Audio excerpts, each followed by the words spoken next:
Salut à tous, aujourd'hui nous allons voir comment concevoir un système pour basculer automatiquement sur une source de secours lorsque notre source principale a une coupure.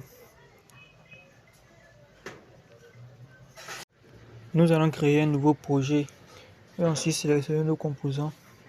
On aura besoin de relais 12 volts, de 2 LED témoins, un vert et un bleu, de résistance, d'optocoupleur PC817. On aura aussi besoin de diodes N4007, de 2 batteries, d'un petit ventilateur pour tester notre système. Pour le fonctionnement de notre système, elle est simple. On aura notre source principale et notre appareil à alimenter. Entre notre source principale et l'appareil, on aura un relais,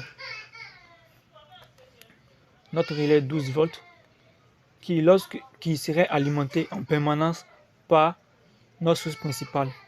Et lorsqu'il y aura une coupure de notre source principale, le relais normalement ouvert, qui serait actionné lorsque notre source principale fonctionne, va revenir à son état initial. Donc on va connecter au relais normalement, à la broche normalement fermée de notre relais, notre deuxième batterie qui va alimenter automatiquement notre ventilateur ici. Ici, l'optocoupleur nous sert n'est pas vraiment utile dans notre système ici. C'est pour avoir une LED témoin lorsque notre batterie va fonctionner en tant que source secondaire, pour avoir une LED témoin pour dire que c'est notre batterie qui fonctionne. Donc là, on aura besoin de l'optocoupleur.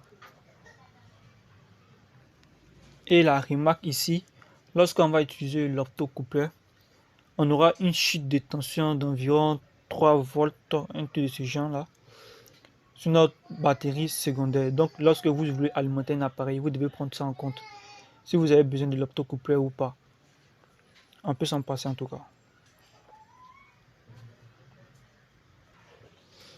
Donc, après la conception, nous allons faire la réalisation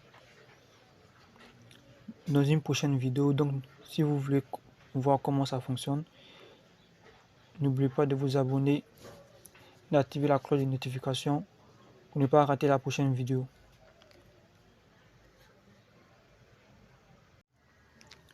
J'ai réalisé ce montage là pour un projet où j'utilise une carte Arduino Nano dont j'ai besoin de garder constamment alimentée.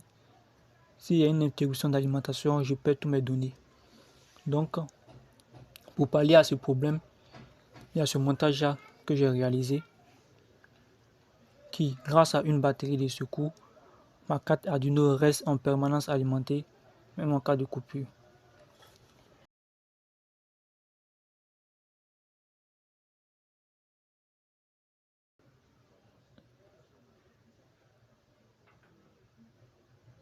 Ici, j'utilise un interrupteur pour simuler la coupure. Donc lorsque l'interrupteur sera actionné, ma batterie principale va fonctionner normalement, donc mon ventilateur de refroidissement va fonctionner. Mais lorsqu'il y a une coupure, c'est là que la batterie de secours prend le relais. Donc un projet très utile, il va me permettre de garder ma carte Arduino en permanence alimentée.